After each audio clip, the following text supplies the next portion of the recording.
So in this video we will be doing the file upload vulnerabilities lab from Portswigger. So generally the website provides you functionality to upload the files, either these are normal documents or photos for the profile pictures or social media posts. If the web server does not validate the incoming file, then there will be so much impact. Then attacker could also get the code execution via this uploaded file.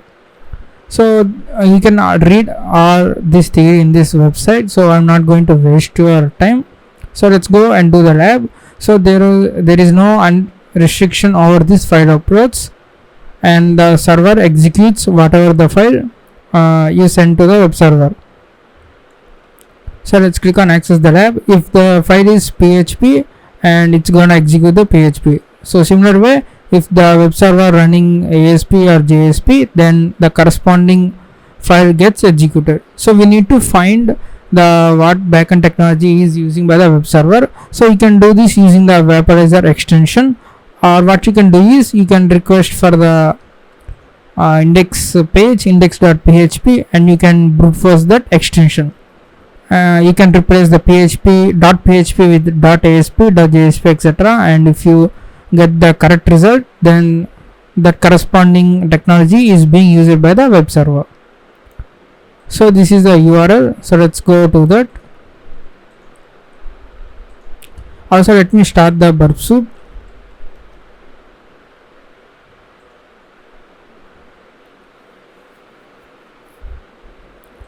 So let's go to that website.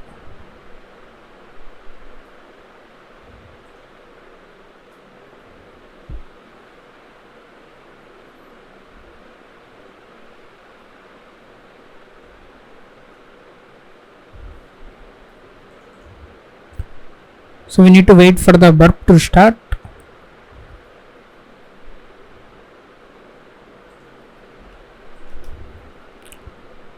And they have already given the credentials for the account, that is Wiener Peter. So we need to log in to access the file upload functionality.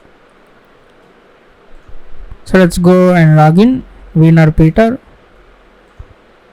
and you can see there is email and the file you need to upload as this avatar. So I have already written this PHP code. It's a very simple one. It is getting the file contents of the home Cardo secret. So this code is given by the Portswigger itself. So you can also use the system function to execute the code command execution, but you don't see anything because you don't get reversal because you are not there in the internet network, or you cannot use the nglog. So the box, this website does not allow any outside connections. All we can do is you can extract the contents of this or any other file. So we will be uploading this read contents.php. So let's browse this one, and before uploading, what we are going to do is we are going to intercept this one and click on upload. Now you can see this is the request. So let's go and send this to repeater, and you can see the file avatar/read contents.php has been uploaded. So to locate this one, so press normally refresh this, and you can see this is our avatar. Since it's not any image, it's not rendering, press Ctrl U to see the index HTML source code, and you can see source is equals to files avatars read contents.php, and if you go to this, and you can see this is the required home Cardo secret. You can also read HC_passwd as well. So you can copy this one and you can submit the solution, and you can get this congratulations, you solved the lab. So now let's take a look at this one, the request. So the post request to my account avatar, and the session ID cookie is this session, and you can see this is the important one, multi-part form data. That means this one is the details are being sent as a multiple forms. So each consists of a single one, that is this one. So you can see this is a kind of boundary between these forms. So this is a separator and you can see the avatar file name read contents.php and the content type. So this content type is specific to this one file. So the server can also check this content type as well, and you can see this is the PHP code, and there are two more things. The website is client side details are being sent, that is the user winner and the CSRF token.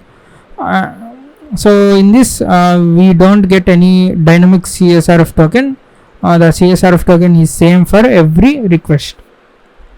Now let's go and write the Python code for this one to automate this one. Import requests, and URL is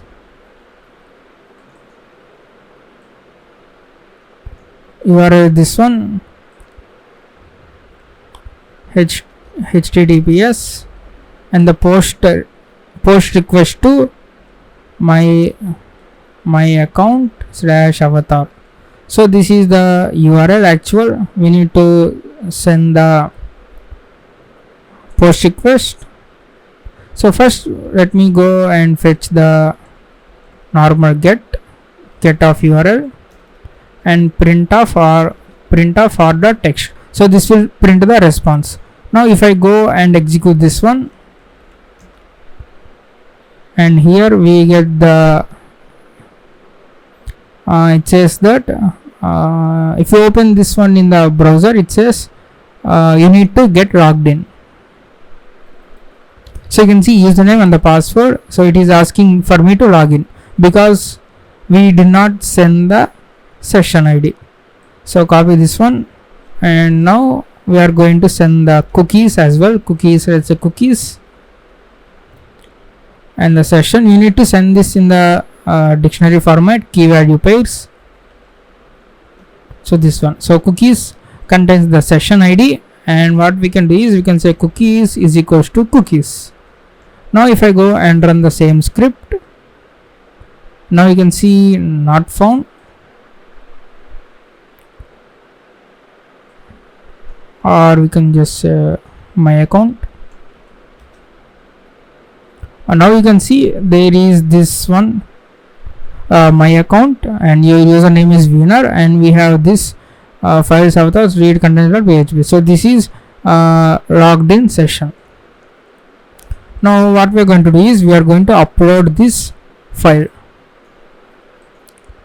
So what we need to do is the Python already sends the data as a multi-part form data.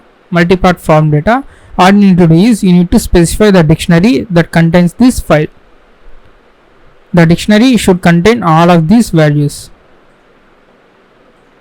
So the first one is the attachment, the ID of the tag that holds to this file name, that is this name avatar. So the web server identifies by this name ID avatar and then gets the content. So we can say avatar, and its the value is value should be the tuple.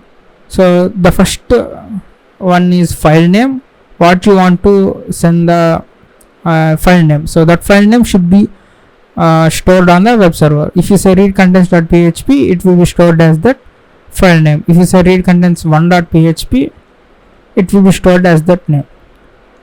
So that one read contents2.php. So let's make this unique from the previous file name. And the second parameter is the actual data of the file. So to do that, we can say open of read contents.php, and we need to read this in the read binary mode. So the first one is the file name, and the second one is the data of the file. So this Python script and the read contents.php are on the same folder. Otherwise, you need to specify the absolute path. So the third one is content type, that is application/xphp. So now our first chunk of the form has been completed. Now second one comes to user and this CSRF token. Now what you can do is you can send this similar way. You can say comma, and we can say user, and we can say tuple. So the file name you should give the none, so then it can understand that it's not a actual file, we are just sending the value, that is winner. And the last one is CSRF. This follows the same, none comma the actual value of this one, that is CSRF token. Now what we can do is we can say files is equals to files. Now if I go and run the script, so first let's describe again. Let's see what we have done. First one is avatar that contains three values. First one is file name and the actual data of that file and the content type. So you can see here the avatar, file name, content type and actual content, and the second one is user and CSRF. Now all we need to do is run this one. So not found,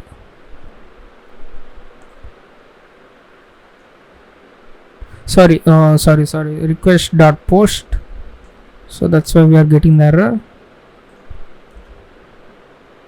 And now you can see the avatars for read contents 2.php has been uploaded. Now if you go to the read contents 2.php and you get the data.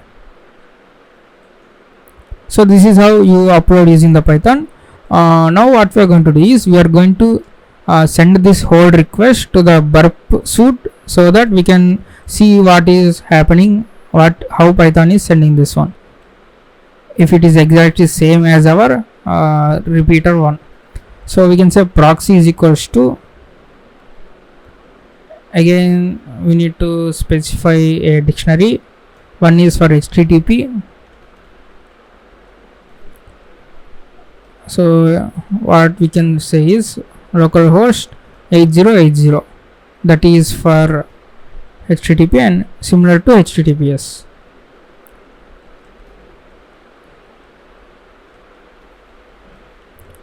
Now let's go and send this one.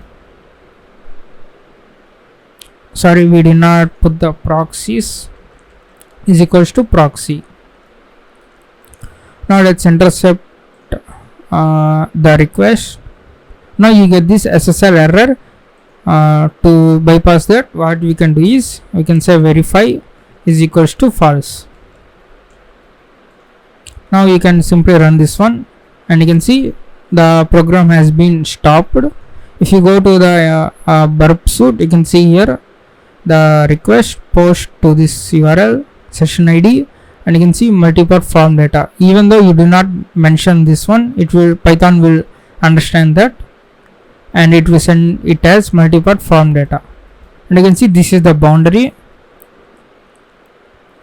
So read contents 2.php and the contents user winner CSRF.